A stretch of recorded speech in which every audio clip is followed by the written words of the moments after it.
Hello, dear listener, and welcome to this evening's journey through gaslit streets and whispered secrets, where mystery meets comfort and where the unknown becomes a gentle companion to your dreams.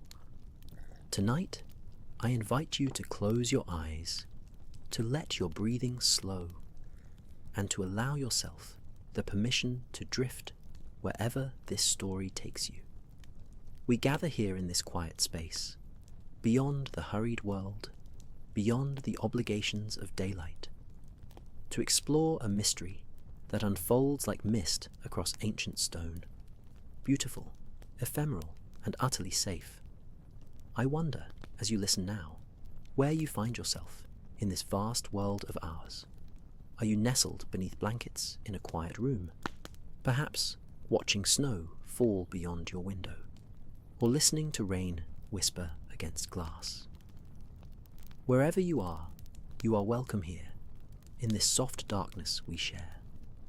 The purpose of our time together is simple and yet profound: to slow the racing thoughts that chase themselves through your mind, to replace worry with wonder, and to guide you gently toward the peaceful shores of sleep.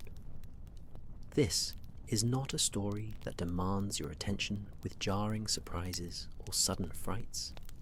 Rather, it is a narrative that welcomes you to drift, to float alongside it, and to slip away whenever your body and mind are ready. There is no wrong way to experience what unfolds here. If you find yourself fading before the tale concludes, that is precisely as it should be. Now, settle in, get comfortable, and breathe with me as we begin. The rain fell softly upon London that Christmas morning in the year of our Lord, 1894, each droplet whispering its arrival upon the cobblestones of Baker Street, with the gentle persistence of nature's most soothing lullaby. Inside the sitting room at number 221B, the fireplace crackled with golden warmth, casting dancing shadows across the familiar clutter of books, chemical apparatus, and the comfortable disarray that characterized the lodgings of Mr. Sherlock Holmes. I, Dr. John Watson, sat nestled in my preferred armchair, the leather worn smooth by years of evening companionship, a blanket draped across my knees, and a cup of tea steaming gently beside me on the small table that had witnessed countless conversations, deductions, and the comfortable silences of true friendship.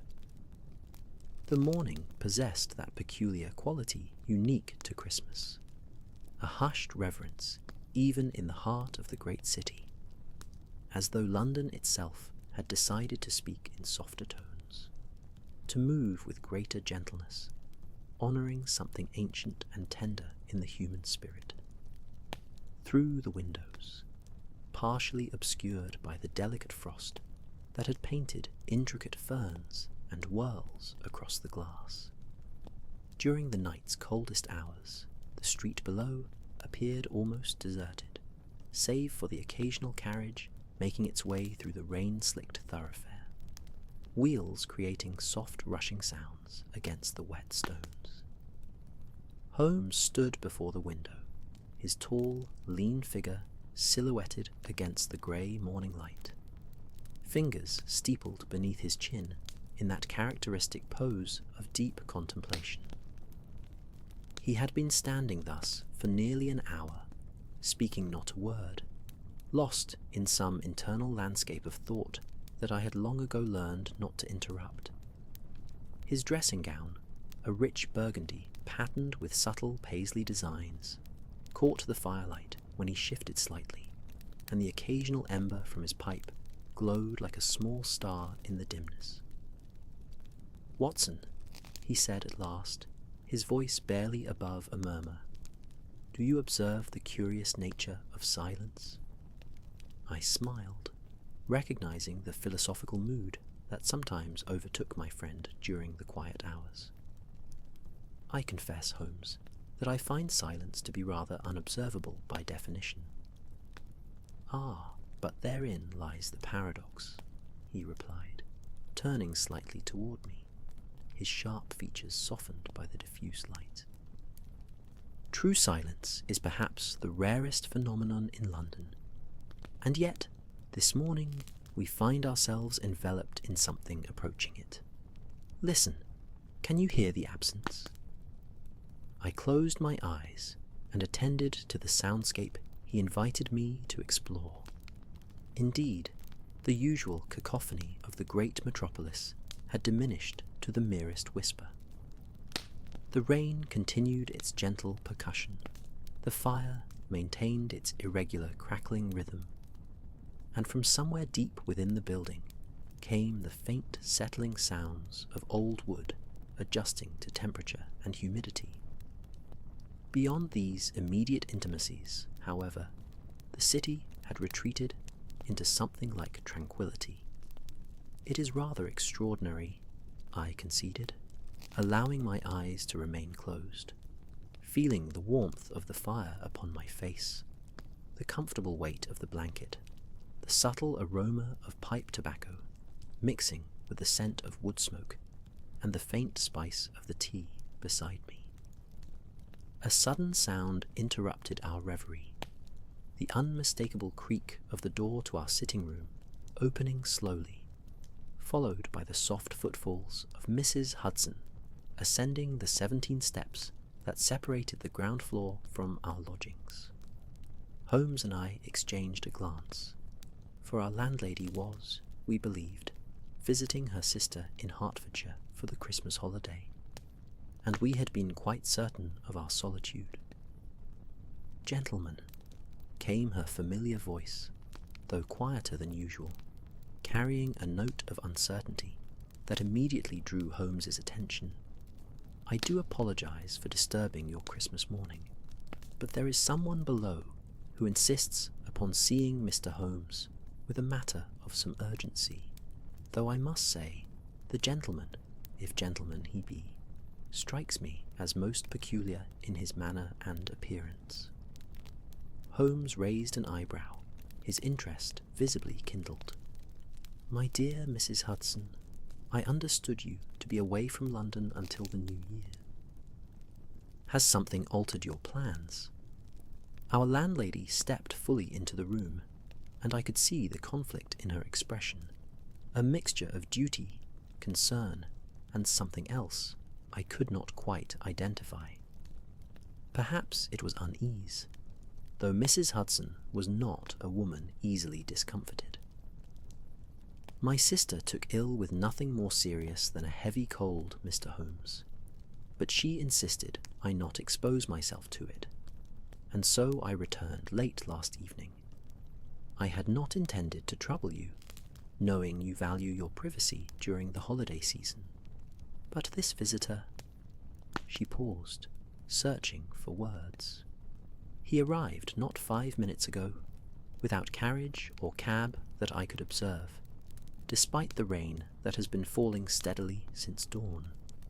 His clothes, while of good quality, appear aged beyond ordinary wear, and there is about him an air of displacement, as though he exists slightly apart from the present moment. The teacup beside me released a faint, singing ring as it settled upon its saucer, the cooling liquid contracting within the porcelain. A small, domestic sound that seemed to emphasize the strangeness of the intrusion Mrs. Hudson described. "Show him up," Holmes said decisively, moving away from the window and seating himself in his own chair, positioned to observe the doorway, while remaining partially shadowed by the angle of the firelight. "Watson, if you would be so kind as to remain precisely where you are, appearing comfortable and unthreatening.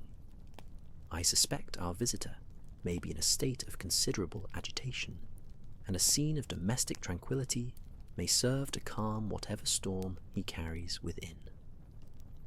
Mrs. Hudson nodded and descended the stairs, her footsteps receding, until we heard the murmur of voices below, hers clear and practical, his lower and indistinct, carrying a quality that seemed to resonate strangely through the old building's bones.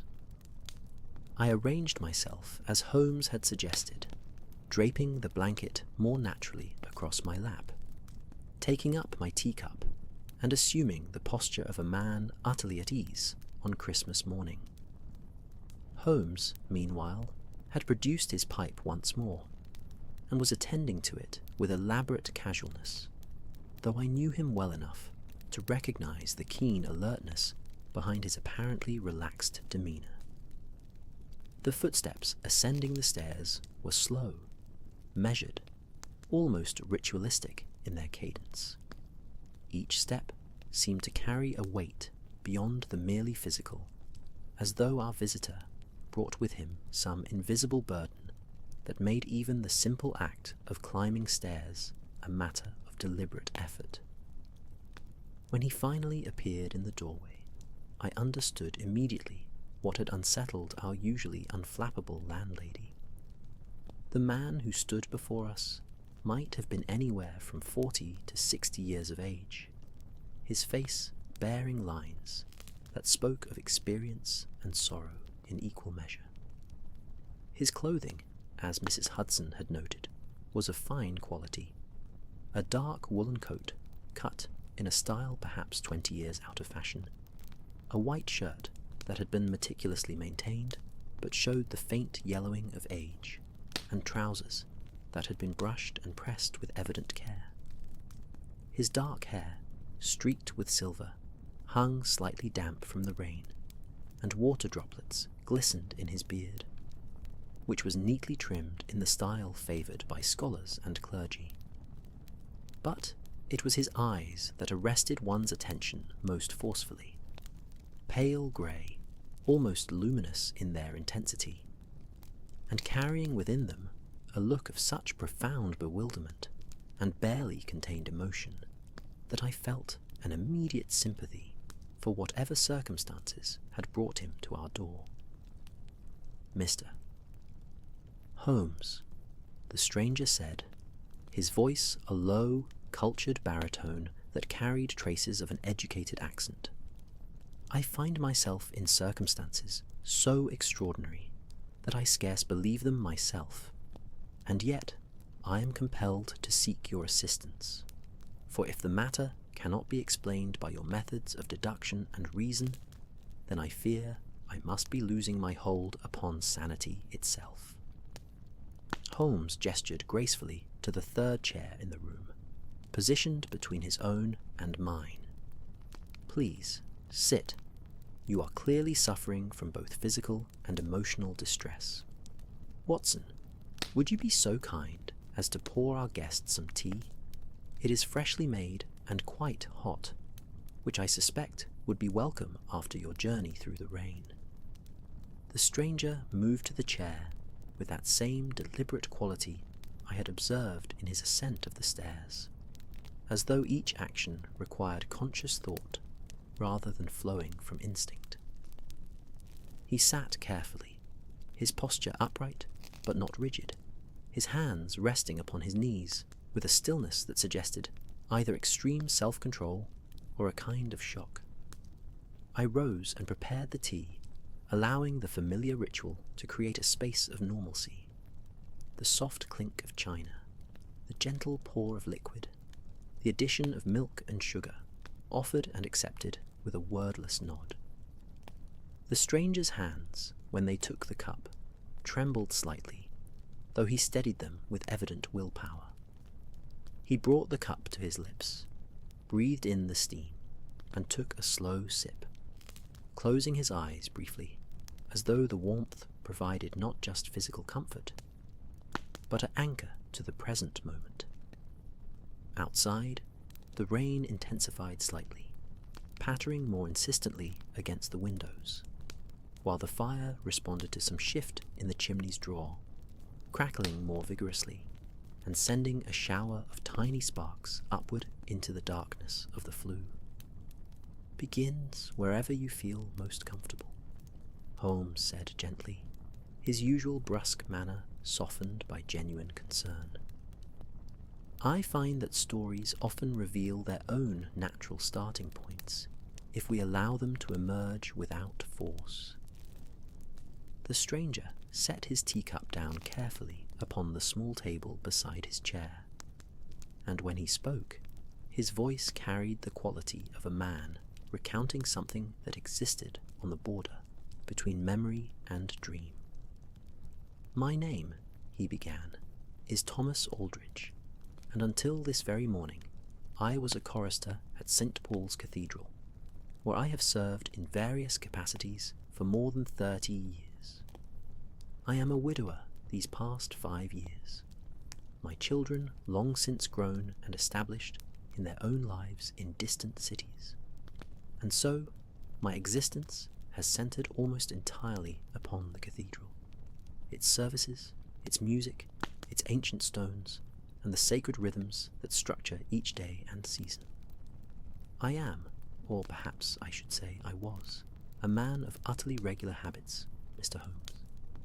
I wake each morning at 5:30, attend to my ablutions, take a modest breakfast, and arrive at the cathedral no later than 6:30 to prepare for the day's services. This routine has been my life's framework for longer than I can easily recall, providing structure and meaning to days that might otherwise have become unbearably lonely after my dear Elizabeth's passing. He paused, reaching for the tea once more, and I noticed that his hand had steadied somewhat, the warmth and the act of narration seeming to restore a measure of equilibrium. "This morning," Aldridge continued, his grey eyes fixed upon some middle distance, "I woke as always at 5:30, though I confess I was surprised to find it still quite dark outside my bedroom window, which faces east and typically shows at least the earliest hints of dawn at that hour, even in the depths of winter. I attributed this to heavy cloud cover from the rain, which I could hear against the roof. I rose, dressed in my usual attire for cathedral service, and descended to my small kitchen to prepare my breakfast: porridge, toast, and strong tea, the same meal I have taken for decades. The fire shifted in the grate, a log settling with a soft thump, and a renewed flourish of flame, casting moving shadows that seemed to emphasize the strangeness of the tale unfolding in our comfortable sitting room. Everything proceeded normally, Mr. Holmes, until I stepped outside my lodgings to begin my walk to the cathedral. I live quite near, you understand, in a modest set of rooms in Paternoster Row, scarcely 5 minutes' walk from St. Paul's western doors. The rain was falling steadily, but I had my umbrella and my heavy coat, and I have made this same journey in far worse weather countless times. However, as I walked, I began to notice peculiarities that unsettled me deeply. "What sort of peculiarities?" Holmes inquired, leaning forward slightly, his fingers once again forming that characteristic steeple beneath his chin. The streets were entirely deserted, which struck me as unusual even for early Christmas morning. But more than that, the buildings themselves seemed somehow different, subtly altered in ways I could not immediately articulate. A shop I passed daily appeared to have a different sign, though the name remained the same. The paving stones beneath my feet, which I know intimately from years of walking this route, seemed to have been rearranged, though that makes no logical sense. And the quality of the light, even in the pre-dawn darkness, felt wrong somehow, as though I were viewing the familiar through a veil or lens that distorted everything just slightly. I found myself leaning forward as well, caught in the strange spell of Aldridge's narrative. There was something in his manner, a sincerity and bewilderment, that precluded any sense of deception or fancy. He spoke as a man desperate to understand something that eluded rational explanation. I quickened my pace, Aldridge continued, feeling an urgency I could not name, and as I approached the cathedral, I saw it emerge from the rain and darkness, that magnificent dome rising against the grey sky, just as it has done for 2 centuries. And yet, he paused, struggling for words. And yet, Mr. Holmes, it was not quite the same cathedral I have known and loved for 30 years. The differences were subtle. A statue in a different position, architectural details that seemed to have shifted, a door I did not recognize in a wall where no door should be. I stood there in the rain, umbrella forgotten, staring at this familiar yet foreign edifice, and felt the first real tendrils of fear beginning to wrap themselves around my heart. The teacup beside me sang again, that faint crystalline note, as the liquid within cooled and contracted. I approached the western entrance, Aldridge said, his voice dropping to barely above a whisper, and found the great doors unlocked, which was strange, as they are always secured until precisely 6 o'clock, when the verger arrives to prepare for early morning prayer. I pushed the door open. It swung silently on hinges that should have groaned with characteristic complaint, and stepped into the cathedral's vast interior. He fell silent, and in that silence the rain seemed to grow louder, the fire more vigorous, the very room more intensely present, as though reality itself had sharpened its focus in response to the strangeness of the tale. "Go on," Holmes encouraged gently. "You are among friends here, Mr. Aldridge, and I assure you that we will approach this matter with both sympathy and rigorous reason." Aldridge drew a deep breath, his hands gripping the arms of his chair. The cathedral was lit, Mr. Holmes, not with gas or candles, but with a light that seemed to emanate from the stones themselves, a soft, diffuse radiance that illuminated every corner, every arch, every column without casting shadows. And the space was filled with music, not the music of our organ or our choir, but something infinitely more complex and beautiful, as though the very air itself had become musical, resonating with harmonies I had never heard but somehow recognized as fundamentally right, as though they were the sounds from which all other music derives. He paused to take another sip of tea, and I noticed that his hands had begun to tremble again. I walked forward into the nave, Aldridge continued, my footsteps making no sound upon the stone floor. And as I walked, I saw figures, men and women in various styles of dress, spanning what appeared to be centuries, from medieval robes to modern suits, all moving through the space as though attending to their own purposes, and yet none of them acknowledged my presence or each other's. They appeared almost translucent, Mr. Holmes, like images projected onto mist, there and not there simultaneously. Holmes had gone very still, his keen eyes fixed upon Aldridge with an intensity that indicated his mind was working through multiple hypotheses simultaneously. "Did you recognize any of these figures?" I asked, my medical training prompting me to assess whether we might be dealing with a neurological event or some other physical cause for these apparent visions. "That is the most extraordinary thing, Dr. Watson," Aldridge replied, turning to face me directly. "I did recognize several of them, or rather, I recognized them from portraits and descriptions.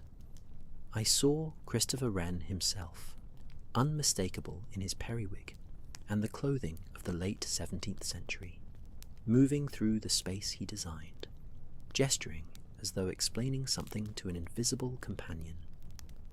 I saw John Donne, whom I knew from the famous portrait, standing in what would become the position of his monument, his hands clasped in prayer. And I saw dozens of others, choristers and clergy and worshippers spanning generations, all present simultaneously in that impossible, illuminated space. A sudden creak from the floorboards outside our sitting room startled all three of us, though it proved to be merely the old building settling, the wood contracting in the cold. The sound seemed to break a spell, and Aldridge reached for his tea once more, draining the cup and setting it down with a decisive click. I stood transfixed for what might have been minutes or hours. I had completely lost all sense of time, he said. And then I heard a voice, clear and close, speaking directly to me, though I could see no speaker. The voice said, "Thomas Aldridge, you stand at the crossing of times, where all moments meet and mingle. You have been granted this vision so that you might understand the true nature of this sacred space, not as a building alone, but as a vessel containing every prayer, every note of music, every moment of reverence that has occurred within these walls, all existing eternally in a dimension beyond linear time." Holmes rose suddenly and crossed to the window, gazing out at the rain-soaked street below, his profile sharp against the grey light. "What happened next, Mr. Aldridge? How did you come to leave the cathedral and find your way here?" "The light began to fade," Aldridge said, his voice carrying the exhaustion of someone who has experienced something fundamentally overwhelming. Not suddenly, but gradually, like dawn in reverse. The figures became less distinct, the music quieter, and the ordinary darkness of a winter morning reasserted itself. I found myself standing in the familiar cathedral, my cathedral, with the usual shadows, the cold stone, the locked doors that should not have admitted me. I felt a panic rise within me, a desperate need to escape from that space that had become alien and uncanny. I ran. I am not ashamed to say it. I ran from the building, out into the rain, through streets that had become familiar once more, until I found myself somehow here, at Baker Street, though I have no clear memory of deciding to come here, or of the journey itself. The fire crackled sharply, sending up a particularly bright flare of light that illuminated the room for a moment, before subsiding back into its normal glow. Holmes turned from the window, his expression thoughtful and without skepticism. "Mr. Aldridge, I have several questions, but first allow me to observe certain facts that may provide us with a foundation for understanding. Your clothes, as Mrs. Hudson noted, are indeed aged beyond what one would expect from even careful use. The fabric of your coat shows wear patterns consistent with decades of service, and yet, you mentioned, it is your usual attire. Your shoes, which I observed carefully when you entered, bear a manufacturer's mark that has not been in use for at least 15 years. The style of your collar and cravat, while well maintained, is of a fashion that fell from common use in the mid-1870s. These details suggest that there may be a temporal element to your experience that extends beyond mere vision or hallucination. I stared at Holmes, then at our visitor, examining him more carefully and realizing the truth of Holmes's observations. There was indeed something temporally displaced about Thomas Aldridge's entire appearance. Not dramatically so, but unmistakably present once one knew to look for it. "Are you suggesting," I began slowly, "that Mr. Aldridge has somehow experienced a form of time displacement?" "I am suggesting, Watson, that we keep our minds open to possibilities that conventional wisdom would dismiss," Holmes replied, returning to his chair. "Mr. Aldridge, I believe your experience at Saint. Paul's this morning was genuine rather than hallucinatory, though the precise nature of what you experienced remains to be determined. I propose that we three return to the cathedral together, examine the space in full daylight, and look for any physical evidence that might corroborate your account. But first, you must rest here for a short while. You have endured something profoundly disorienting, and you should not undertake further investigation until you have regained some measure of equilibrium. Aldridge nodded gratefully, leaning back in his chair, and I noticed that his eyes had begun to drift closed, the accumulated strain of the morning's experience overtaking him now that he had found a sympathetic audience for his extraordinary tale. "Sleep, if you can," Holmes said softly. "Watson and I shall keep watch, and when you wake, we shall venture forth together to seek answers." The rain continued its gentle percussion against the windows. The fire maintained its warm, irregular crackling, and within minutes, Thomas Aldridge's breathing had deepened into sleep. Holmes caught my eye and gestured toward the window. I rose quietly and joined him, and together we looked out at Baker Street, where the rain fell upon a city that seemed solid and present, utterly ordinary in its wet Christmas morning stillness. "What do you make of it, Holmes?" I whispered. "I make of it a mystery, Watson," he replied, his voice equally low. "And mysteries, as you know, are what we exist to illuminate. But there are mysteries of the physical world, and there are mysteries that touch upon something deeper, upon time, consciousness, and the nature of reality itself. I suspect we have encountered the latter, and we must proceed with both skepticism and wonder in equal measure." We stood thus for several minutes, watching the rain, listening to Aldridge's steady breathing, and contemplating the strange Christmas gift that had been delivered to our door, a puzzle wrapped in impossibility, yet demanding to be solved nonetheless. When Thomas Aldridge woke some 90 minutes later, he started slightly, disoriented by his surroundings, before memory reasserted itself.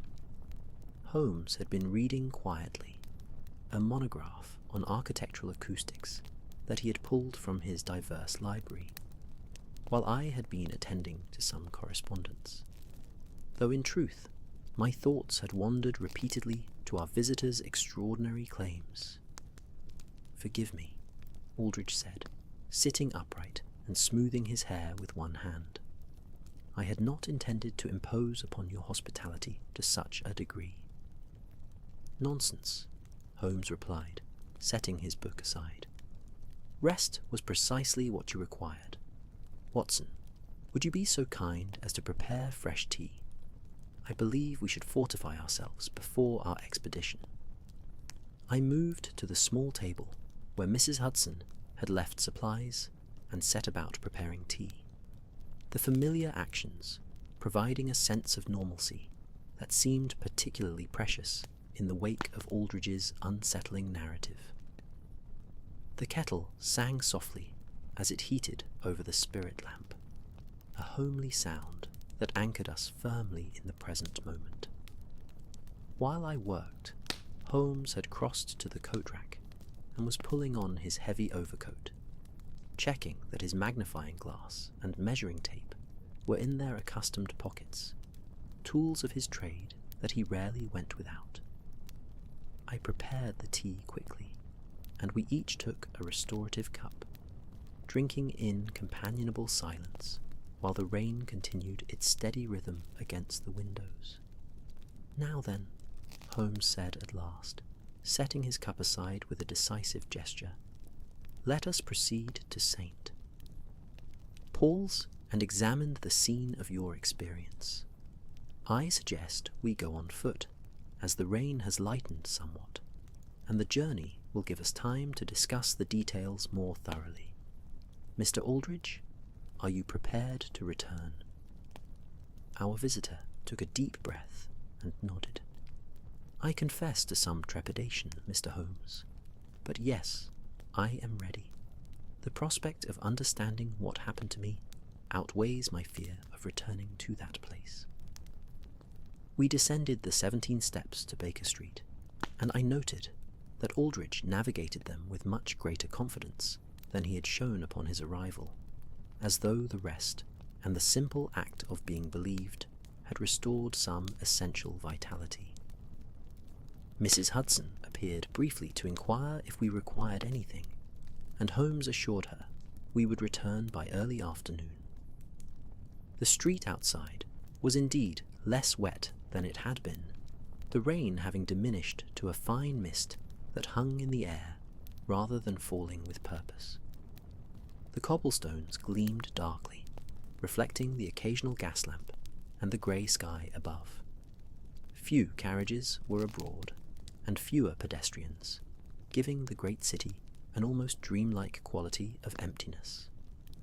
We walked east, Holmes setting a measured pace that allowed for conversation, while maintaining steady progress toward our destination. Our footsteps created a soft, rhythmic percussion against the pavement, punctuated by the occasional drip of water from eaves and the distant sound of church bells marking the hour. 10 o'clock, Christmas morning, calling the faithful to services across London. "Mr. Aldridge," Holmes began as we walked, "I should like you to recount your morning once more, but this time I want you to focus on the most minute details, particularly those concerning time. You mentioned waking at your usual hour of 5:30. Did you verify this by consulting your watch or a clock?" Aldridge considered this as we walked, his breath creating small clouds in the cool air. "I did, yes. I have a clock beside my bed, a reliable timepiece that I wind each evening. It read 5:30 when I woke, just as it always does. I remember noting the time with satisfaction, pleased that my internal rhythms remain so consistent despite my age." "And when you departed your lodgings to walk to the cathedral, did you note the time again?" Holmes inquired, his sharp eyes scanning the streets we traversed, as though even the most familiar urban landscape might yield unexpected clues. "I glanced at my pocket watch just before leaving," Aldridge replied, patting his waistcoat as though to confirm its presence. "It was 6:15, which is my customary time of departure, allowing me to arrive at the cathedral with sufficient time to prepare before the verger's arrival at 5:30. "And yet, you said that, when you stepped outside, it was still quite dark, unusually so for that hour," I interjected, following Holmes's line of reasoning. "In midwinter, even on a cloudy day, there should be at least some light by 6:15. "Precisely, Watson," Holmes said approvingly. "Mr. Aldridge, when you reach the cathedral and experience the extraordinary vision you described, how long would you estimate you remained within that altered space?" Aldridge shook his head slowly. "That is the difficulty, Mr. Holmes. As I mentioned, my sense of time became completely unreliable. It might have been minutes or hours. The experience existed outside of normal temporal flow. I can think of no better way to describe it. When the vision faded and I found myself in the ordinary cathedral once more, I felt as though I had been there simultaneously for mere moments and for an eternity. We had reached a broader thoroughfare now, one of the main arteries leading toward the heart of the city, and the traffic had increased slightly, a few hardy souls making their way to Christmas services, a baker's cart delivering late orders, the everyday commerce of the city continuing despite the holiday. The shop windows we passed displayed festive decorations, holly and ivy, painted scenes of winter landscapes, advertisements for special holiday fare, all dulled somewhat by the grey light and persistent mist. The teacup's crystalline note echoed in my memory as we walked, and I found myself wondering about the nature of perception, about how our senses construct reality from the raw data they receive, and about what might happen when that construction process encounters something that refuses to fit within expected parameters. Did you consult your watch after leaving the cathedral before arriving at Baker Street? Holmes asked.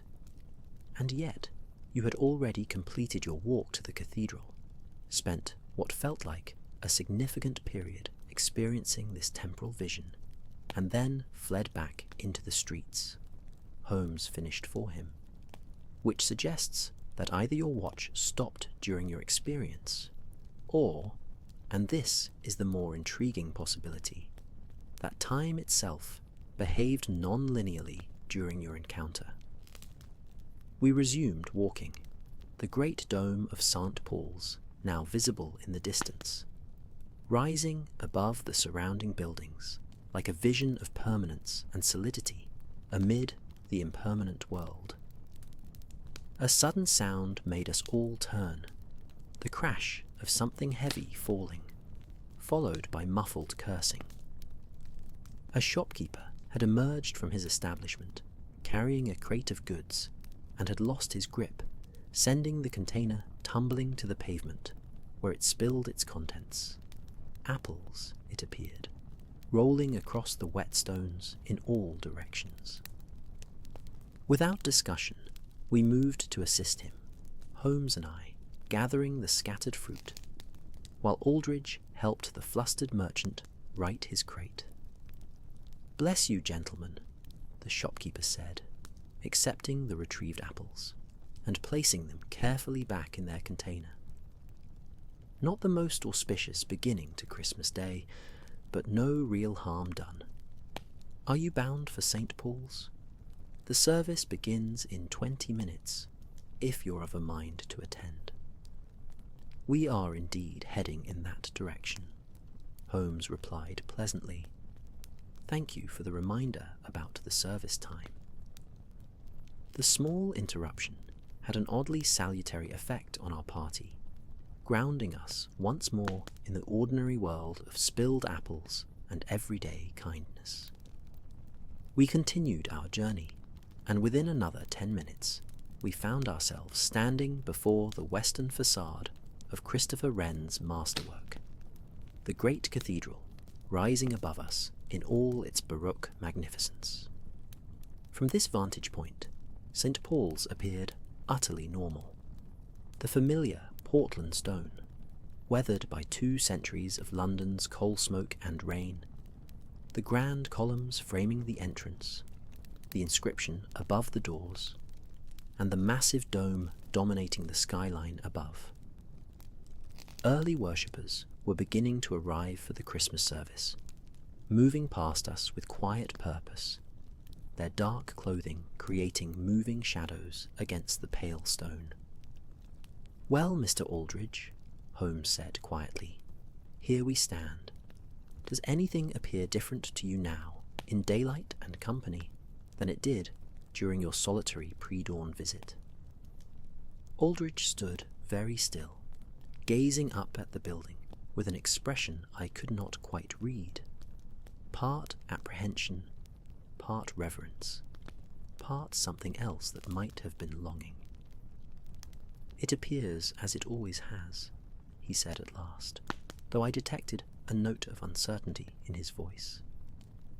"And yet I find myself reluctant to approach more closely, which is absurd, given that this cathedral has been my spiritual home for 3 decades.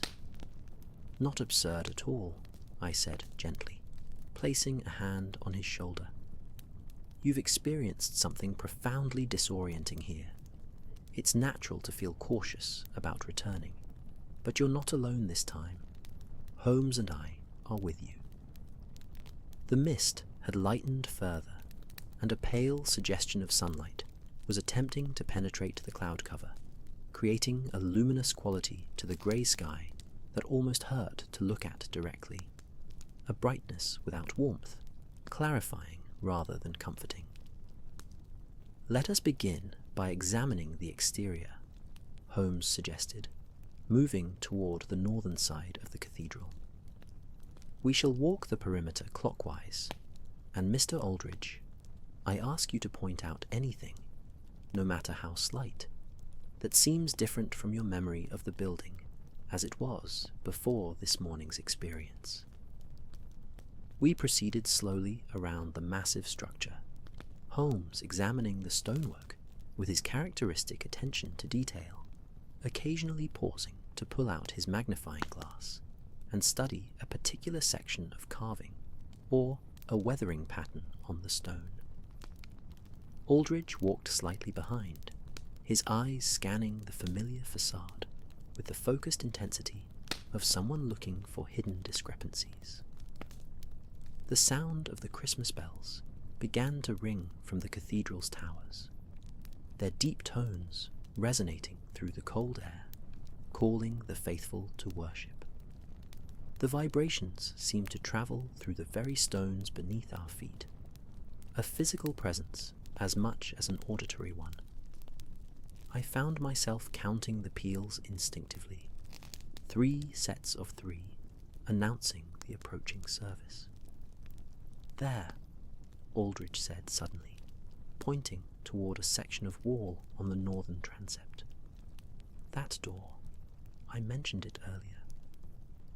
There is a door there that I do not recall seeing before. Or rather, there is a door there that seems to have changed position from where I remember it being. I realize that sounds absurd.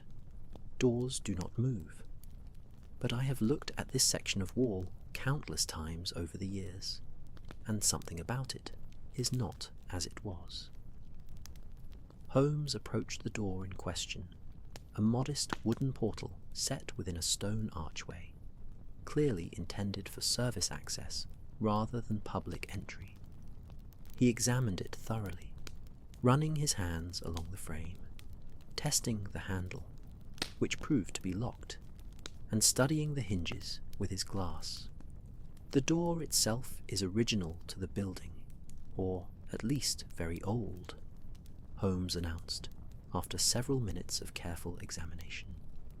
"The wood shows weathering patterns consistent with 2 centuries of exposure, and the ironwork is of a style prevalent in Wren's era. However," he paused, his eyes narrowing, "there is something curious about the threshold. Watson, come here and observe." I joined him at the doorway and looked where he indicated. The stone of the threshold showed an unusual pattern, not of wear, which would be expected from 2 centuries of use, but of what appeared to be multiple overlapping layers of wear, as though the same stones had been subjected to different patterns of traffic simultaneously. "It's as though multiple timelines of use have been imprinted upon the same physical space," Holmes murmured, more to himself than to us. "Fascinating." A sudden gust of wind swept around the corner of the cathedral, carrying with it a scattering of rain and the scent of wet stone and ancient mortar. We pulled our coats tighter and continued our circuit of the building, arriving eventually at the main western entrance, where worshippers were still arriving for the service. "We should go inside," Holmes said decisively. "During the service, while attention is focused on the liturgy, we can examine the interior space more carefully, without attracting undue notice. Mr. Aldridge, are you prepared?" Our visitor took a deep breath, squared his shoulders, and nodded. "I am, Mr. Holmes. Let us proceed." We passed through the great doors, which swung open with a familiar groan of ancient hinges, reassuringly normal, and stepped into the cathedral's vast interior. The space was dim, compared to the grey daylight outside, lit by gas lamps that cast pools of warm yellow light at intervals along the walls and columns. The dome soared above us, barely visible in the upper darkness, its famous whispering gallery somewhere in that elevated gloom. The congregation was gathering in the chairs, arranged in the nave and transepts, their quiet conversations creating a soft murmur that blended with the shuffling of feet and the rustle of clothing and prayer books. The familiar smell of old stone, candle wax, furniture polish, and the faint mustiness of ancient wood filled the air, a scent that exists in cathedrals across Europe, transcending specific location to evoke something universal about sacred spaces and accumulated centuries. Aldridge stood just inside the entrance, his eyes closed, breathing deeply, and I realized he was steeling himself against whatever emotions the return to this space might evoke. "It is simply the cathedral," he whispered, more to himself than to us. "Stone and wood and glass, a building, nothing more." "And yet," Holmes replied equally quietly, "it is also everything that has happened within these walls, all the prayers and music and human presence that have accumulated here across 2 centuries. Your experience this morning, I suspect, gave you access to that accumulated presence in a way that transcends ordinary perception. But come, let us find seats where we can observe while appearing to be attending the service." We settled into chairs near the back of the nave, positioned to give us a good view of the congregation and the space itself, while remaining inconspicuous. The great organ began to play, its pipes producing notes that seemed to emanate from the stones themselves, filling the entire volume of the cathedral with sound that was felt as much as heard. As the service began, I divided my attention between the familiar liturgy and the space around us, trying to see it as Aldridge had described it, as a vessel containing multiple temporal layers. In the flickering gaslight and the solemn atmosphere of Christmas worship, it was not difficult to imagine the weight of history present here, the countless souls who had stood in this same space over the decades, seeking comfort, meaning, transcendence. The choir sang, their voices rising toward the dome in ancient harmonies, and I noticed Aldridge's eyes had filled with tears. Whether these were tears of relief at finding the cathedral behaving normally, or tears of loss for the extraordinary vision he had briefly been granted, I could not say. Holmes, meanwhile, had produced a small notebook and was sketching something, a diagram of some kind, annotated with measurements and observations that I could not read from my angle. His eyes moved constantly, cataloguing details with that remarkable capacity for observation that had made him legendary in certain circles. The service proceeded through its familiar rhythms: readings, prayers, homilies, hymns, and I found the liturgy's predictable structure oddly comforting. A reassurance that some things remain constant, even when the bedrock of reality might prove more fluid than we typically acknowledge. The priest spoke of mysteries and miracles, of faith that transcends understanding, and his words seemed particularly apt given our current investigation.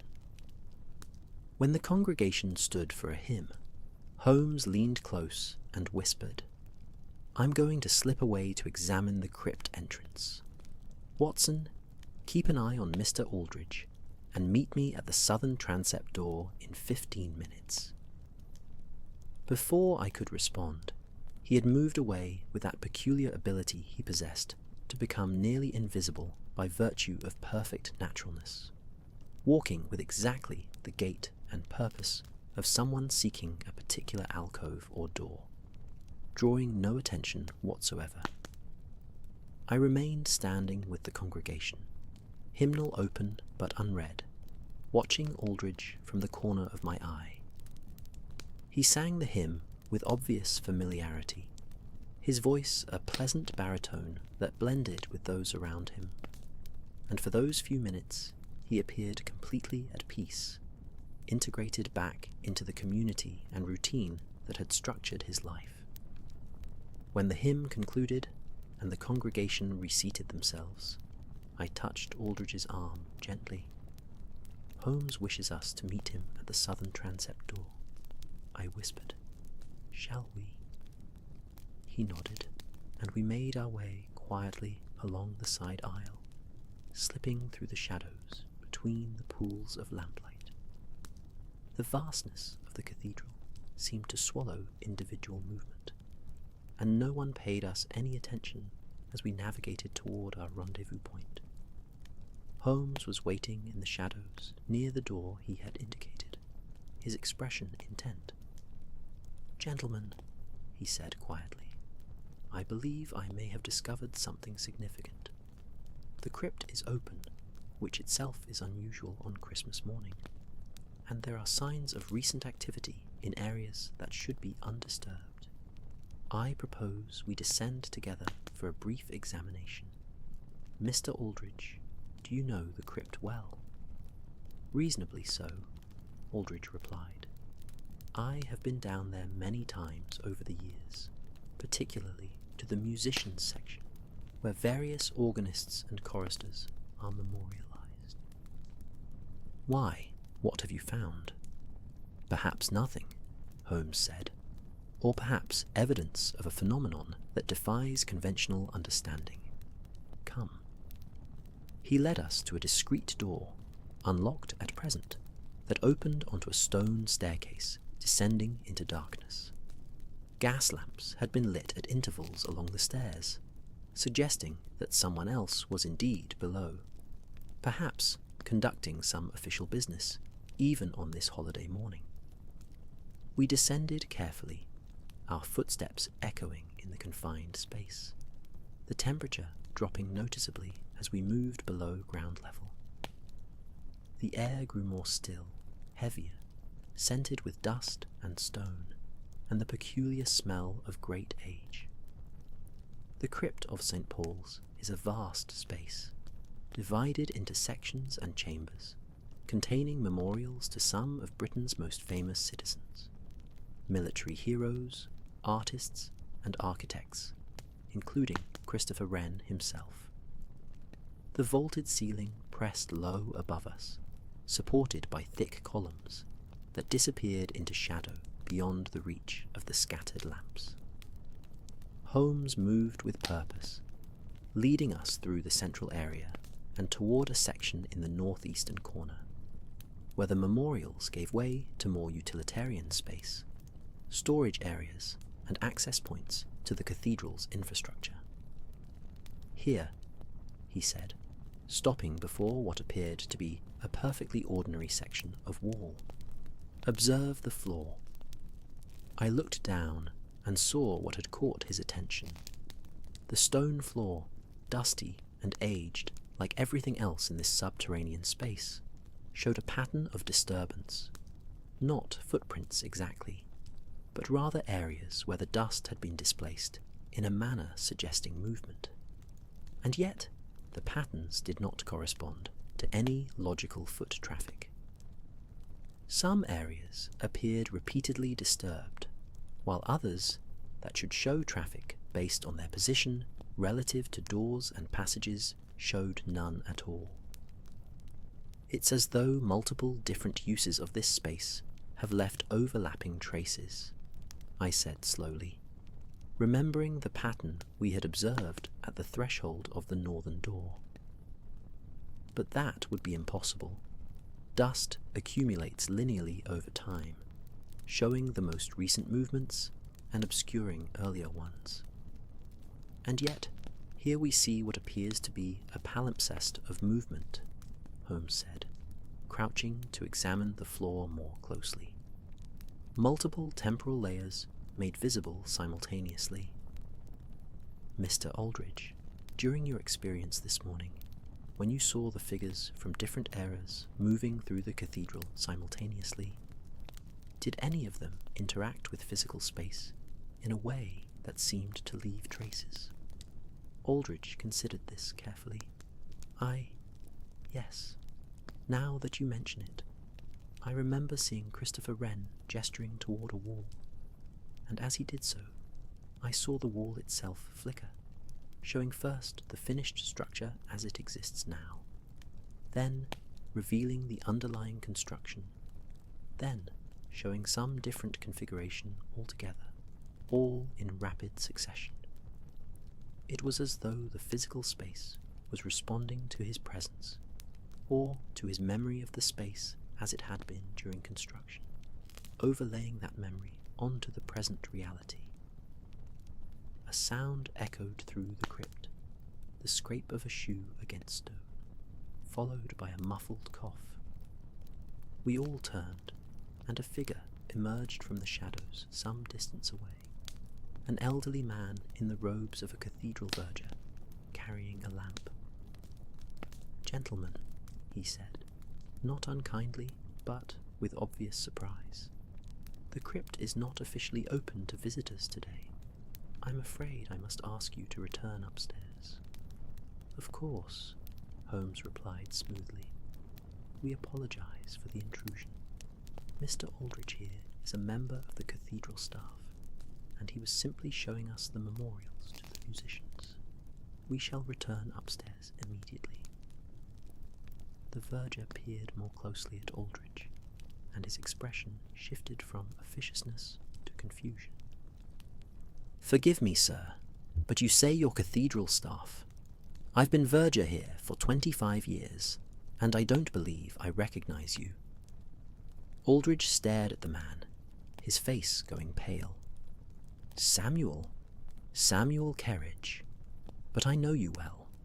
We've worked together for decades. You were assistant verger when I first joined the choir in '63, and you took over as head verger when old Morrison retired in '74.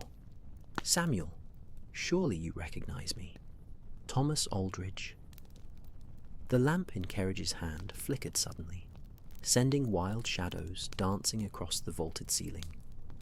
And in that moment of uncertain light, I could have sworn I saw Aldridge's figure waver, becoming slightly translucent, as though he were not entirely solid, not entirely present in the same way the rest of us were. Then the lamp steadied, and Aldridge appeared normal once more, though his expression had become one of absolute horror mixed with dawning comprehension. "Holmes," I said urgently, moving to support Aldridge, who had begun to sway slightly.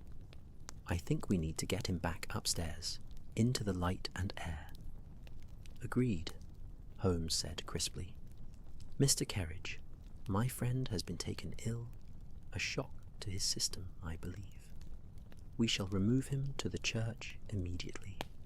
Thank you for your patience." We helped Aldridge toward the stairs, leaving the confused verger behind, and as we climbed back toward the cathedral proper, I could feel Aldridge trembling, his breathing rapid and shallow. "He didn't recognize me," Aldridge whispered as we climbed. "Samuel Kerridge, who I've known for 30 years, looked at me as a complete stranger, and his account of when he became head verger contradicts my memory entirely. Mr. Holmes, Doctor." "Watson, I fear I am beginning to understand what has happened to me, and the realization is more terrifying than the mystery was." We emerged from the crypt into the cathedral proper, where the service was reaching its conclusion, the final hymn beginning to sound from the organ and choir. We found seats in an empty alcove, settling Aldridge between us, and waited for him to regain some measure of composure. The organ's music swelled and faded. The congregation began to disperse, filing out into the Christmas daylight in small groups. their voices echoing in the vast space as they greeted friends and exchanged holiday wishes. We sat in our alcove, 3 figures in shadow, waiting. Finally, when the cathedral had emptied of all but a few scattered individuals engaged in private prayer or contemplation, Aldridge spoke, his voice barely above a whisper, but carrying absolute conviction. "I am a ghost, gentlemen," he said. "Or rather, I am becoming one. The vision I experienced this morning was not an hallucination or a supernatural gift. It was the world revealing its true nature to me, because I am no longer fully anchored in the present moment. I am slipping between times, existing partially in the past I remember, and partially in a present that has continued without me. That is why Kerridge doesn't recognize me, why my clothes appear aged, why my watch stopped at 6:30. I died this morning, didn't I? Somewhere between leaving my lodgings and arriving at the cathedral, something happened that I don't remember or cannot accept, and I died." The words fell into the cathedral's silence like stones into deep water, creating ripples that seemed to spread through the very air around us. Holmes was quiet for a long moment before responding, and when he did, his voice carried a gentleness I had rarely heard from him. "That is certainly one hypothesis, Mr. Aldridge, and I cannot dismiss it entirely based on the evidence we've gathered. However, I would propose a slightly different interpretation. I do not believe you are dead in the conventional sense. Rather, I suspect you have become unmoored from linear time, existing in a state that allows you to perceive and partially inhabit multiple temporal layers simultaneously. The question is whether this condition is permanent or reversible." "How could such a thing be possible?" I asked, my medical training and rational worldview struggling with the implications of the conversation we were having. "Watson, you yourself have written about cases that strained the bounds of ordinary explanation," Holmes replied. "The universe is far stranger than our daily experience suggests. Time, space, consciousness, these may not be the fixed, absolute entities we assume them to be. Mr. Aldridge's experience suggests that, in certain locations, under certain conditions, the barriers between different temporal layers can become permeable. St. Paul's Cathedral, with its 2 centuries of continuous use, its architectural and acoustic properties, and the countless human emotions and experiences concentrated within its walls, may be precisely such a location." A door opened somewhere in the cathedral, admitting a gust of outside air that caused the few remaining candles to flicker and dance. The sound of footsteps approached, confident, purposeful strides that echoed through the empty space. A woman emerged from the shadows, middle-aged, dressed in the plain but respectable clothing of a cathedral employee, carrying a ring of keys. She saw us in our alcove and altered her course to approach us directly. "Gentlemen," she said, her voice cultured and carrying a note of authority, "I am Mrs. Havering, cathedral historian and archivist. Mr. Kerridge mentioned encountering 3 men in the crypt, one of whom claimed to be a staff member I should know. That description led him to consult me, as I maintain all historical records of cathedral personnel. I wonder if I might speak with you about this matter." Holmes rose and bowed slightly. "Mrs. Havering, I am Sherlock Holmes, and these are my companions, Dr. Watson and Mr. Thomas Aldridge. We would be very interested to speak with you. Perhaps there is somewhere more private where we might converse." "The archive reading room," she said immediately. "Follow me, please." She led us through a series of passages and doors, eventually arriving at a comfortable room lined with shelves containing ledgers, documents, and bound volumes. A table in the centre was positioned beneath a gas lamp, and chairs were arranged to allow for study and discussion. The air here smelled of old paper, leather bindings, and the particular scent of accumulated knowledge. We seated ourselves around the table, and Mrs. Havering pulled down several large ledgers from the shelves, laying them out carefully before us. When Mr. Kerridge described the man claiming to be Thomas Aldridge, something in the description seemed familiar, she began, opening one of the ledgers to a marked page. I returned to my office and consulted the staff records, and I found this. She turned the ledger toward us, her finger pointing to an entry dated 1863. Thomas Aldridge, chorister, appointed June 15th, 1863. That's correct, Aldridge said, leaning forward, his voice shaking. That is when I joined the choir. I was 23 years old, newly arrived in London from Cambridge. Mrs. Havering nodded slowly, then turned several pages forward, her finger coming to rest on another entry, dated 1894, several months before the present date. Thomas Aldridge, death recorded, July 3rd, 1894. Cause, heart failure during morning service. Memorial service held July 10th. Remains interred, Kensal Green Cemetery. The silence that followed this revelation was profound, broken only by the faint ticking of a clock somewhere in the building and the distant sounds of the city beyond the cathedral's walls. That cannot be, Aldridge whispered. I have no memory of... I have been alive these past months. I walked to the cathedral this morning. I drank tea in Mr. Holmes's lodgings. I am here now, corporeal and present. How can I be both dead and alive? Mrs. Havering's expression was sympathetic, but troubled. Mr. Aldridge, or whoever you may be, I don't know how to explain what you're experiencing. All I can tell you is what the records show. Thomas Aldridge served this cathedral faithfully for 31 years and died during a morning service last summer. He collapsed while singing, apparently suffering a massive cardiac event, and was dead before the doctor could be summoned. I actually attended his memorial service myself. It was quite moving, with beautiful tributes from his fellow choristers. Holmes had pulled the ledger toward himself and was examining the entry with his glass, checking the ink, the handwriting, looking for any evidence of forgery or alteration. After several minutes, he looked up and met my eyes, giving the slightest shake of his head.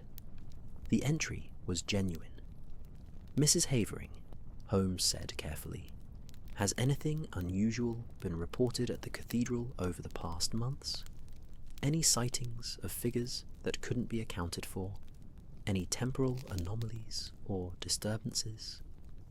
The archivist considered this question seriously, her brow furrowing in thought.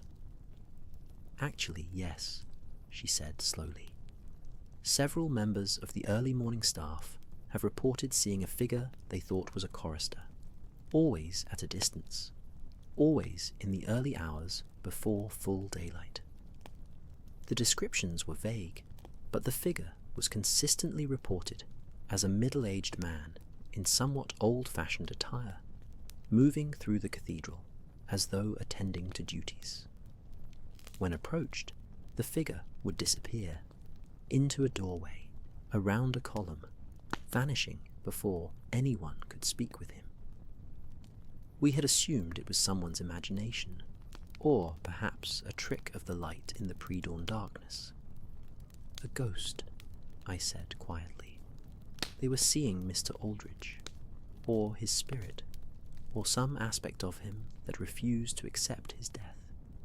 and continued following his accustomed routines.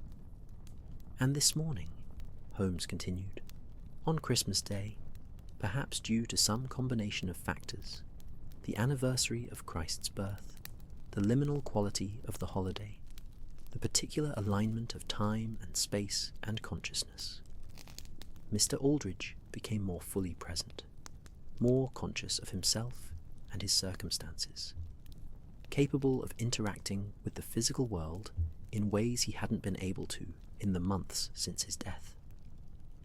The cathedral itself, as a location where the barriers between time periods are naturally thin, facilitated this increased manifestation. Aldridge had gone very still, his hands resting flat on the table, his eyes closed. When he spoke, his voice was calm, almost peaceful. "I remember now," he said. "Not the death itself, that remains mercifully obscured. But I remember the feeling of being pulled away, of fighting against it, of refusing to leave. St. Paul's was my life, gentlemen. After Elizabeth died, it was all I had. The thought of leaving it, of abandoning the music and the community and the sacred space that had sustained me, was unbearable. So I didn't leave. Some part of me stayed, continued on, following the patterns worn deep through decades of repetition. He opened his eyes, and there were tears streaming down his face, though his expression was one of strange serenity. And this morning I woke up, truly woke up, perhaps for the first time since July, and experienced the cathedral as it truly is, a place where time is not linear, where every moment of prayer and music and human presence continues to exist eternally. I saw the truth of it, the beauty of it, and then I panicked, fled, and found myself at your door, Mr. Holmes, seeking a rational explanation for something that transcends rationality. A sudden, profound change occurred in the atmosphere of the room. The gas lamp flickered, and in its uncertain light, I saw Aldridge's form begin to fade, becoming translucent, as though he were becoming less anchored to physical reality with each passing second. "It's happening," he said, looking down at his hands, which were now barely visible, like glass or mist. "I'm letting go. I think I was given this day, this experience, this conversation as a gift. A chance to understand what had happened to me, to speak with living souls one final time, and to accept what I could not accept before. Thank you, gentlemen, for your kindness, for believing me, for helping me find the truth."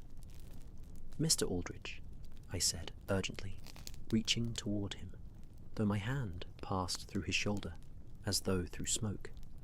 "Is there anything we can do? Is there any way to help you?" His smile was radiant, all fear gone, replaced by something like joy. "You already have helped, Dr. Watson. You and Mr. Holmes treated me with dignity and respect, listened to my story, and walked with me toward understanding. That is everything. Now I can continue on to whatever comes next, knowing that I was heard and valued in my final moments of consciousness." The lamp flickered again, and Aldridge's form grew fainter still, though his voice remained audible, seeming to come from everywhere and nowhere simultaneously. "The cathedral will stand long after all of us," he said, his words beginning to echo strangely, as though spoken from a great distance. "And in some sense, I believe all of us who loved it continue within it, woven into its stones and spaces. If you listen carefully during the quiet hours, you might hear us, the accumulated music of centuries, the whispered prayers of generations, all existing simultaneously in that extraordinary space. It's not frightening, this truth. It's beautiful. Remember that. Remember." His voice faded entirely, and the figure before us dissipated like morning mist under the sun's touch, leaving only the faintest impression of having been present, like a warmth in the air or a scent that lingers after someone has left the room.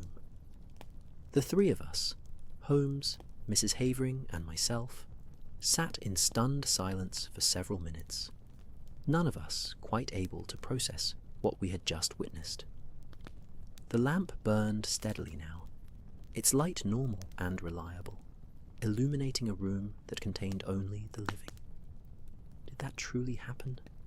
Mrs. Havering finally whispered.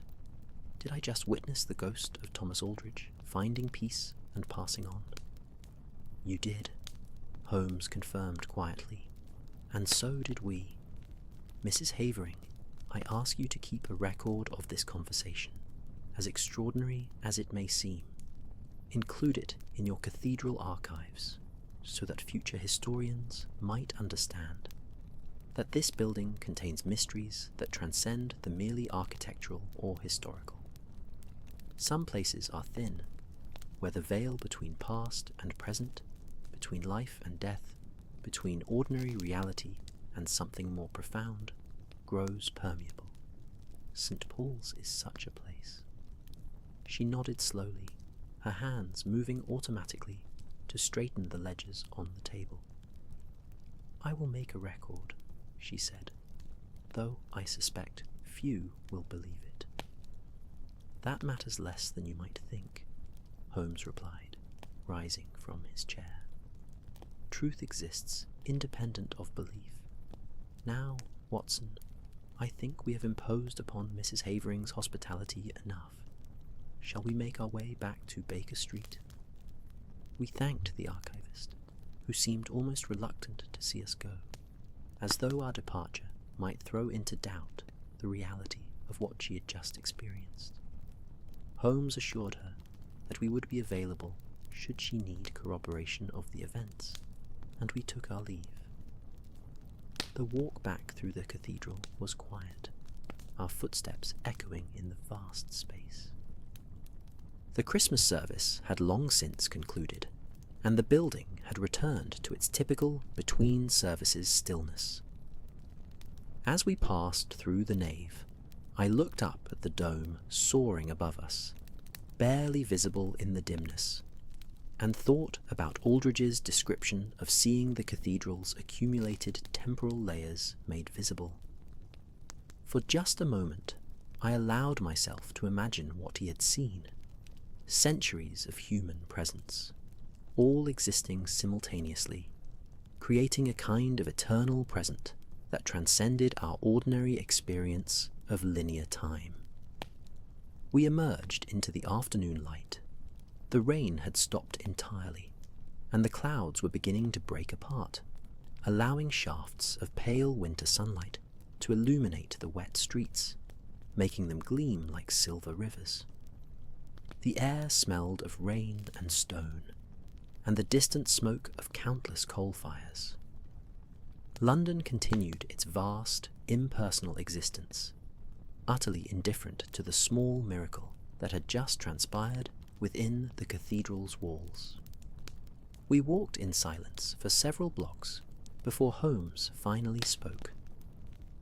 Watson, I know you are already planning to write about this case, and I will not discourage you.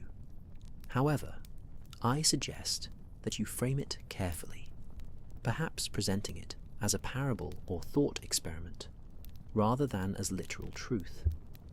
The world is not ready to accept that the boundaries between life and death, past and present, may be far more permeable than we typically acknowledge. And yet, you believe what we experienced was real, I said. Not hallucination or collective delusion, but actual supernatural occurrence. I believe, Holmes said carefully, that reality is more complex than our daily experience suggests. I believe there are places, St. Paul's among them, where unusual conditions allow for phenomena that appear supernatural, but may in fact be perfectly natural, simply operating according to laws we don't yet understand. Whether Thomas Aldridge was a ghost in the traditional sense, or a temporal echo, or some form of consciousness temporarily unable to release its attachment to physical location, I cannot say with certainty. But he was real, his experience was genuine, and his final release was as moving and profound as anything I have witnessed. We continued our walk through the streets of London, making our way back toward Baker Street as the afternoon light began to fade toward evening. The city transformed around us, gas lamps being lit against the gathering darkness, shopkeepers closing their establishments for the holiday, families visible through lighted windows gathering for Christmas dinner. By the time we reached our lodgings, full darkness had fallen, and the temperature had dropped sharply, promising frost overnight. We climbed the familiar 17 steps to find that Mrs. Hudson had prepared a fire in our absence, and the sitting room welcomed us with warmth and light. Holmes moved immediately to his chair, reaching for his pipe, while I settled into my own accustomed seat, feeling a wave of exhaustion wash over me as the day's extraordinary events caught up with my body and mind. "Holmes," I said, after we had both been quiet for several minutes, "do you truly believe that we continue on after death in some form?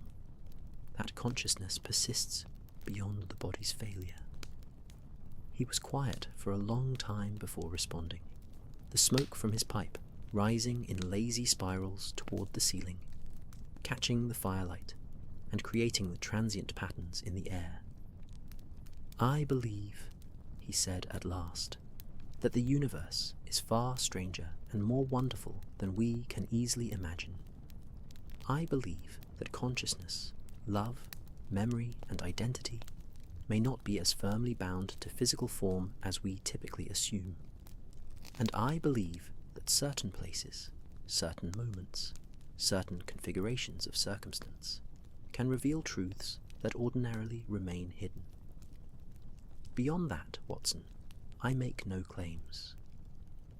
I am a detective, not a theologian or a mystic, but I remain open to mystery, even as I seek to understand it through reason and observation." The fire crackled, sending up a small shower of sparks, and somewhere in the building a clock chimed the hour, 6 o'clock on Christmas evening. The day that had begun with such strangeness had arrived at a peaceful conclusion. I thought of Thomas Aldridge, wherever or whatever he might be now, and I hoped he had found the peace he sought. His story of devotion so deep it transcended death, of attachment so powerful it created a bridge across the veil between worlds, and of final acceptance that allowed release, would stay with me always. "Merry Christmas, Holmes," I said quietly. "And to you, Watson," he replied, "and to all those who wander between worlds, may they find their way home." In the days following our extraordinary Christmas morning experience, I found myself drawn repeatedly to the question of how to record the events surrounding Thomas Aldridge's appearance and ultimate departure. The case troubled the boundaries between detective work and spiritual inquiry in ways that made conventional reporting seem inadequate. Holmes, for his part, threw himself into research, filling the sitting room with books on architectural acoustics, studies of reported hauntings, theoretical physics papers concerning the nature of time, and historical accounts of St. Paul's Cathedral, spanning from its construction to the present day. He created elaborate diagrams attempting to map what he called temporal permeability points, locations where the barriers between different time periods might be naturally thin. "Consider, Watson," he said, one evening as we sat by the fire, "that sound itself is merely vibration travelling through medium, air, stone, water.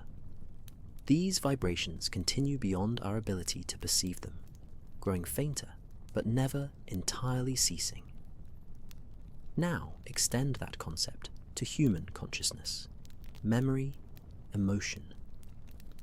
Perhaps these too create vibrations, impressions upon the spaces where they occur, and perhaps certain locations, due to their architecture, their history, their particular resonance, preserve these impressions more strongly than others.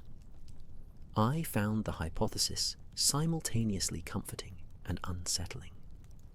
The notion that our experiences, our very selves, might leave permanent traces in the world offered a form of immortality, yet it also raised questions about the nature of individual identity and the possibility of ever truly achieving rest or release.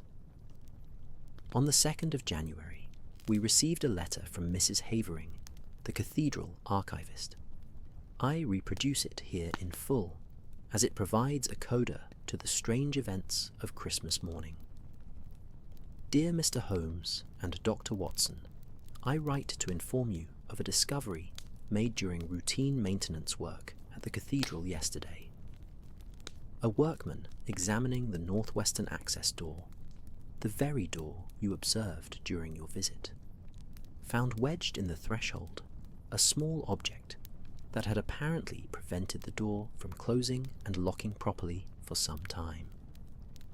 The object proved to be a silver pocket watch, badly tarnished, and stopped at precisely 6:30.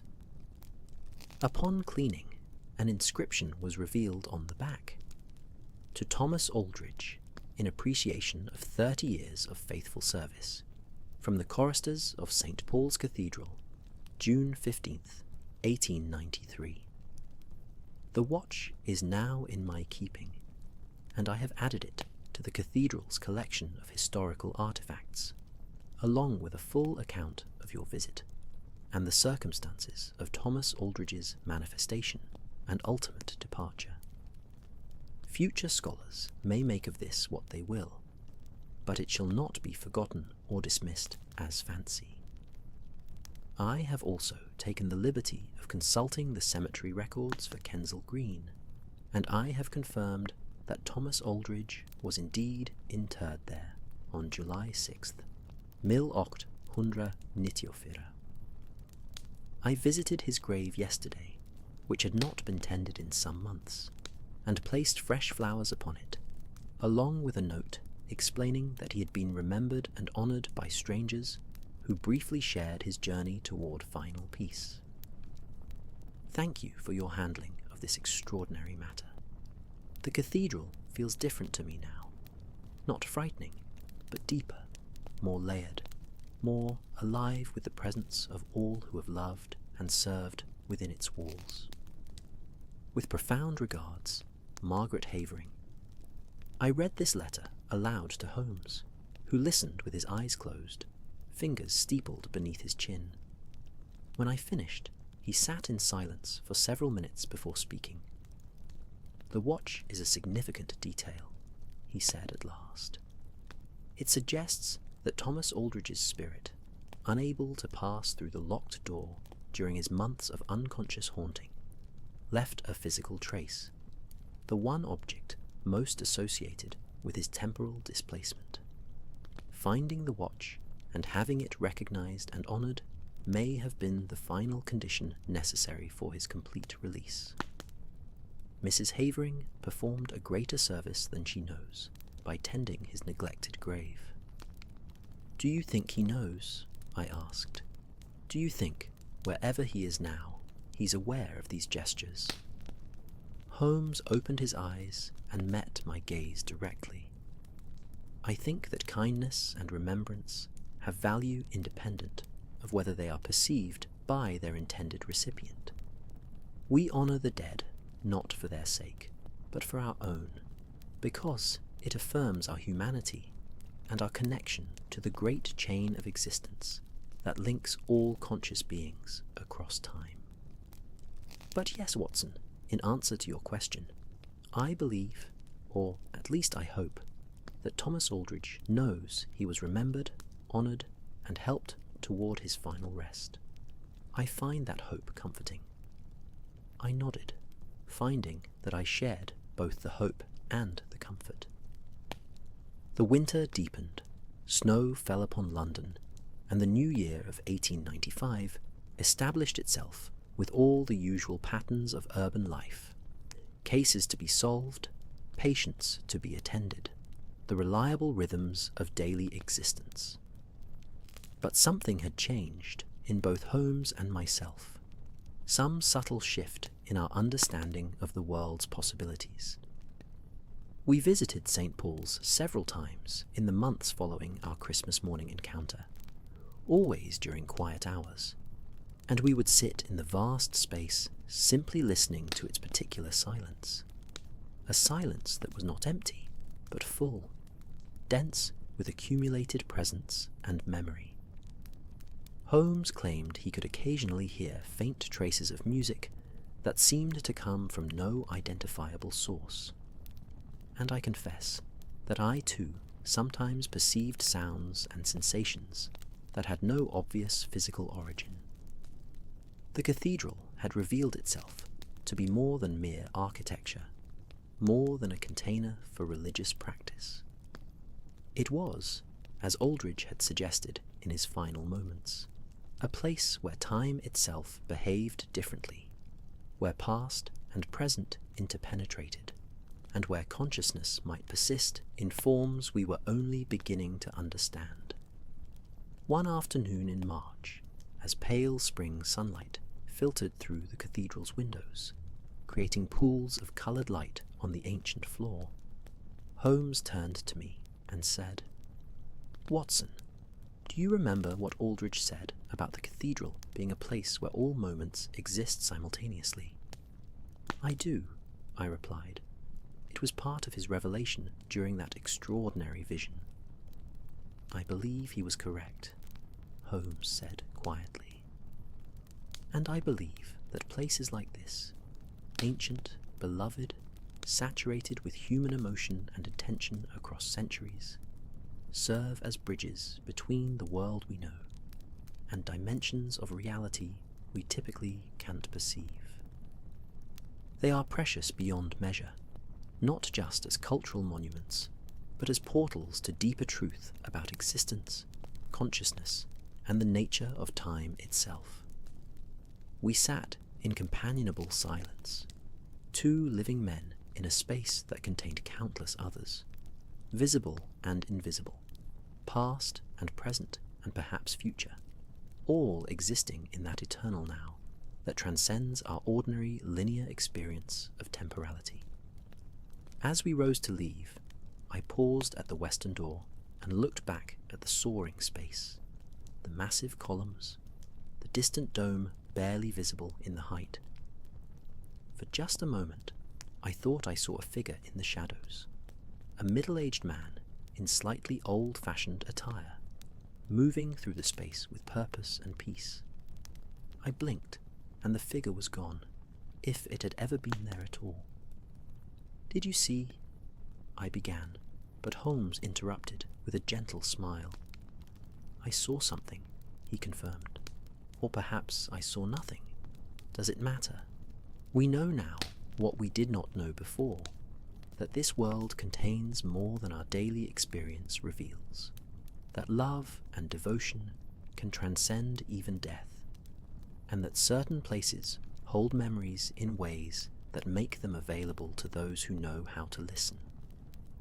That knowledge is itself a gift, Watson, regardless of what our eyes may or may not perceive in any given moment." We stepped out into the spring afternoon, where London carried on its vast, unknowing existence, and we made our way back to Baker Street, with something like contentment settling into our bones. As I bring this extraordinary account toward its conclusion, I find myself reflecting on the nature of mystery itself. Holmes has often said that once you eliminate the impossible, whatever remains, however improbable, must be the truth. But what of cases where the impossible stubbornly refuses to be eliminated, where the boundaries between possible and impossible reveal themselves to be far more permeable than we assumed. The case of Thomas Aldridge and his manifestation at St. Paul's Cathedral challenges our comfortable certainties about death, consciousness, and the structure of reality. It invites us to consider that places themselves may be conscious in some sense, that they may remember and preserve the traces of all that occurs within them, and that, under certain conditions, these traces may become perceptible to the living. I have come to believe that our encounter with Aldridge was no accident. He needed witnesses, needed someone to hear his story and help him understand what had happened to him, so that he might finally accept his death and release his attachment to the physical world.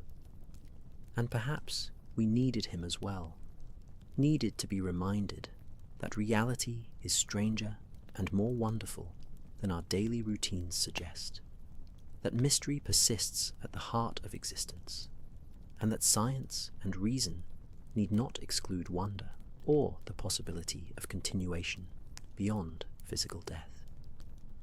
The watch that Mrs. Havering found in the threshold now sits in the cathedral's collection, a small silver object that serves as a tangible link between the living and the dead, between the temporal and the eternal.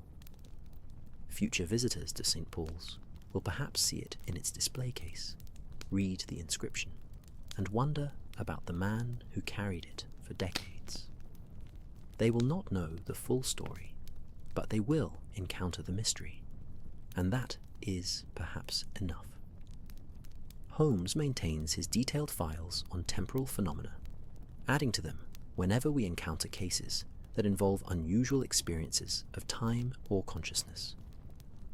He speaks of time not as a river flowing in one direction, but as an ocean, all times existing simultaneously, with human consciousness typically confined to perceiving only the thin surface layer we call the present.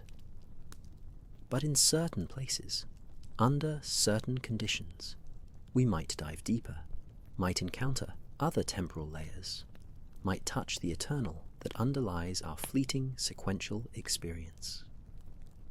I find these theories both intellectually stimulating and emotionally comforting. They suggest that nothing is truly lost, that everyone we have loved and who has loved us continues in some form, woven into the fabric of time and space and consciousness that constitutes reality. The Christmas morning we encountered Thomas Aldridge stands as one of the most significant cases in my long association with Sherlock Holmes. It lacks the crime and punishment of our typical investigations, the clear resolution of mystery through deduction and evidence. Instead, it offered something perhaps more valuable, a glimpse behind the veil, a moment of contact between worlds, and a reminder that the universe contains depths that reason illuminates rather than diminishes. As I write these words in the comfortable sitting room at Baker Street, with Holmes nearby, lost in some chemical experiment, and the familiar sounds of London filtering through the windows, I feel a profound gratitude for the strangeness and wonder that regularly intrude upon our ordered world. The mysteries continue, as they always will, and we continue our attempts to understand them, knowing that complete understanding may be forever beyond our grasp. But that, I think, is precisely as it should be. A world completely understood would be a world drained of possibility, of hope, of the sense of participation in something vast and meaningful that transcends individual existence. Mystery is not the enemy of knowledge, but its companion, inviting us ever deeper into exploration, understanding, and wonder. The seasons turned as they always do, spring yielding to summer, summer to autumn, and autumn once more to winter. Christmas of 1895 found Holmes and me once again in our sitting room on Baker Street, a fire crackling in the hearth, rain whispering against the windows, the great city settling into that particular quietness that the holiday brings even to London's typically restless streets. We had not spoken of Thomas Aldridge in several months, though I knew Holmes continued his research into temporal phenomena, and I had made several visits to St. Paul's on my own, always during quiet hours, always with a sense of paying respects to a friend who existed now only as memory, and perhaps as some subtle presence woven into the cathedral stones. On Christmas morning, Holmes surprised me by suggesting we attend the early service at St. Paul's. "I find myself curious," he said, "whether the anniversary might produce any unusual phenomena, given the temporal resonances associated with the date." We dressed warmly against the cold and made our way through the pre-dawn darkness toward the cathedral. The city was still asleep, and our footsteps echoed on the empty streets, our breath creating clouds in the frigid air. The stars were visible between breaks in the clouds, cold and distant, and indifferent to human concerns. When we arrived at St. Paul's, we found the great doors unlocked and open, warm light spilling out into the darkness, and the sound of the organ playing softly, warming up for the service. We entered and found seats near the back, as we had a year previous, and waited as the congregation gradually assembled around us. The service proceeded through its familiar liturgy. The choir sang with crystalline beauty, and the priest delivered a homily about mystery and faith, and the necessity of accepting that some things transcend understanding. I found myself moved by the ritual's ancient rhythms, by the sense of connection to countless others who had participated in these same ceremonies over the centuries. As the service reached its conclusion, I experienced a subtle shift in the quality of light in the cathedral. Nothing dramatic, but a slight deepening of the shadows, a subtle intensification of the glow from the gas lamps and candles. I glanced at Holmes and saw that he too had noticed the change, his body gone alert and attentive. And then, for just a moment, I saw them, figures throughout the cathedral, translucent and ethereal, moving among the solid, physical congregation. I saw men and women in clothing from different eras, saw them standing in prayer, kneeling, singing with mouths that made no sound my ears could detect. Among them, in the choir stalls, I saw a figure I recognized, Thomas Aldridge, his face radiant with peace and joy, singing harmonies that blended with the physical choir to create something transcendent. He saw me looking and smiled, raising one hand in a gesture of greeting and acknowledgement. I raised my own hand in response, and in that moment I understood that he was well, that he had found his place in whatever existence follows this one, and that he remained connected to the place and the community he had loved in life. The moment passed, the light normalized, and the figures faded from perception. The service concluded, the congregation began to disperse, and Holmes and I sat quietly, processing what we had witnessed. "You saw them too," I said softly. It was not a question. "I did," Holmes confirmed, and I recorded approximately 47 distinct figures spanning from the early 18th century to the present day, all existing simultaneously in that space for perhaps 15 seconds. A remarkable phenomenon, Watson, and one that confirms several of my theories regarding temporal permeability in locations of concentrated human attention and emotion. "But you saw Aldridge?" I pressed. You saw that he was at peace. Holmes's expression softened.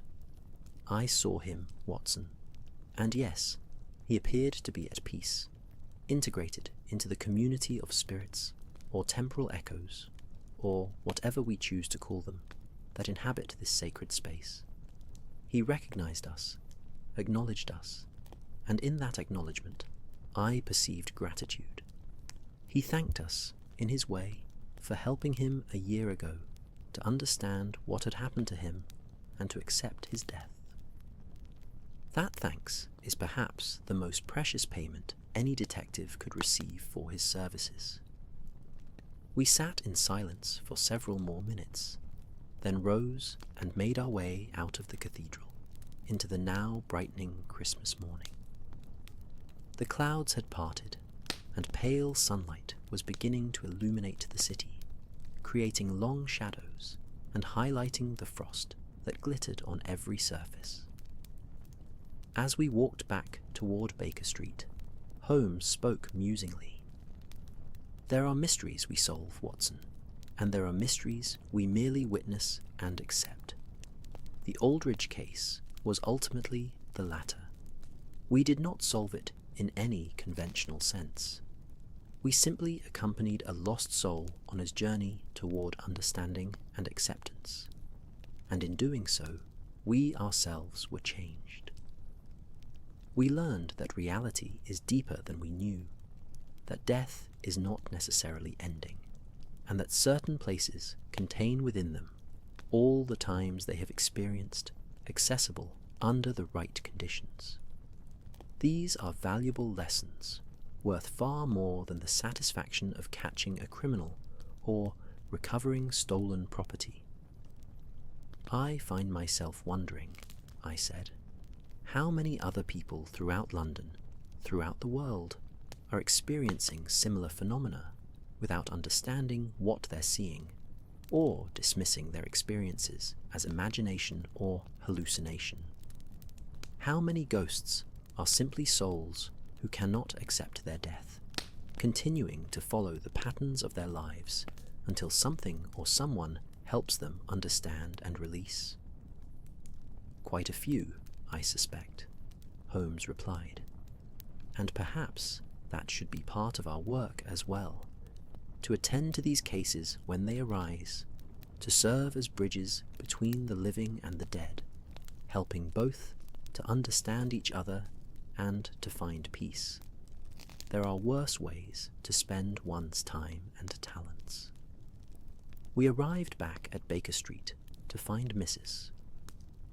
Hudson had prepared a Christmas breakfast, and we settled into the comfortable routines of the holiday, reading, conversing, attending to small tasks, and simply enjoying the rare luxury of time without pressing obligations.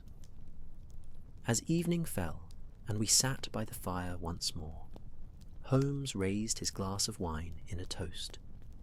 To Thomas Aldridge, he said softly, and to all those who wander between worlds, may they find guides to help them on their way, and may they ultimately find the peace and understanding they seek. I raised my own glass and echoed the sentiment. We drank, and in the firelight, I thought I saw, just for an instant, a figure standing in the shadows near the window. A middle-aged man in old-fashioned clothing, smiling, raising his own invisible glass in response to our toast before fading into the darkness. But perhaps I imagined it, or perhaps I didn't. In the end, it hardly matters.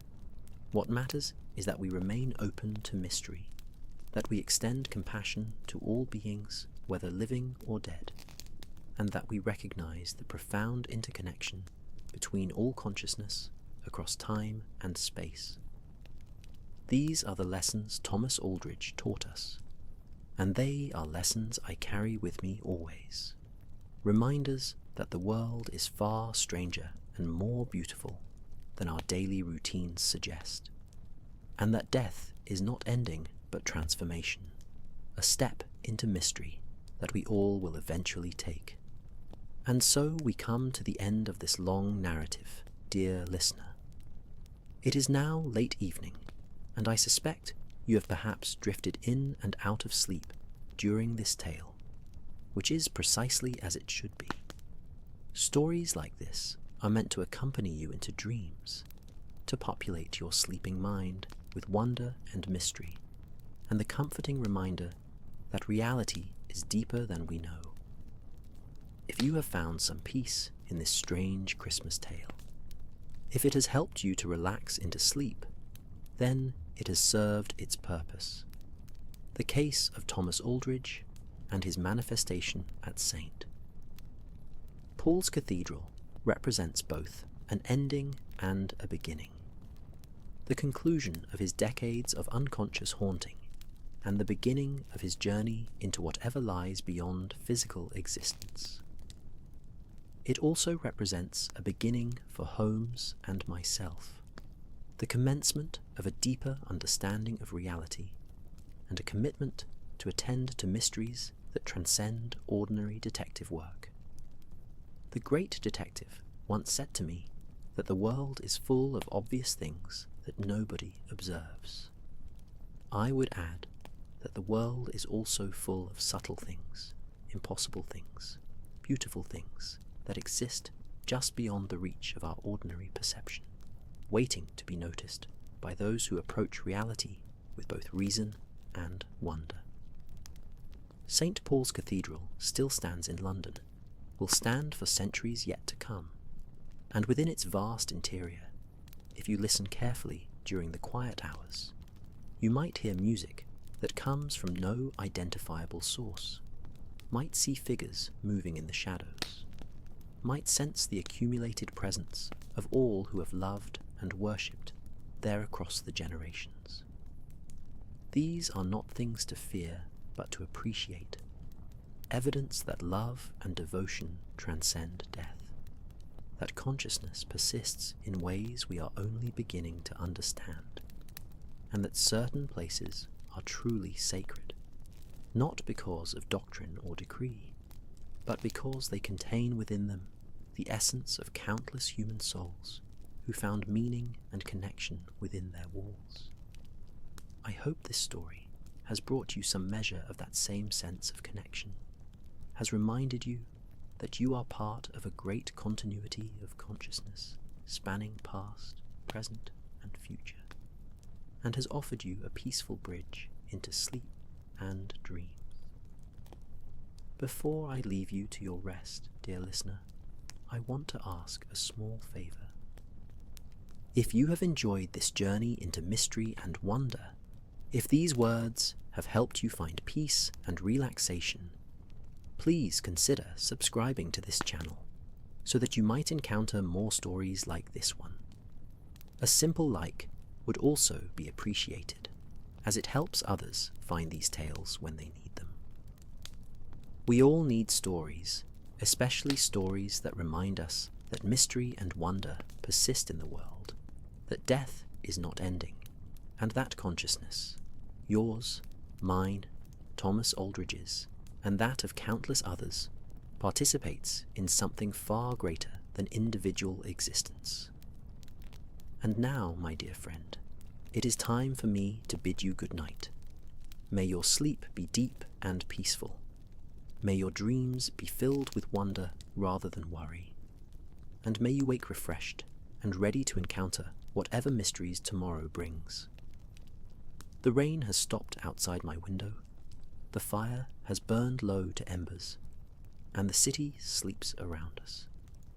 In the distance, I hear a clock chiming midnight, the hour when Christmas Day yields to the day after, when one day becomes another in the endless flow of time that carries us all toward destinations we cannot fully know but need not fear. Sleep well, dear listener, sleep deeply and peacefully, and remember, when you wake, that the world is far stranger and more beautiful than it seems, that mystery persists at the heart of existence, and that you are connected to everyone and everything across the vast web of consciousness that is the universe itself.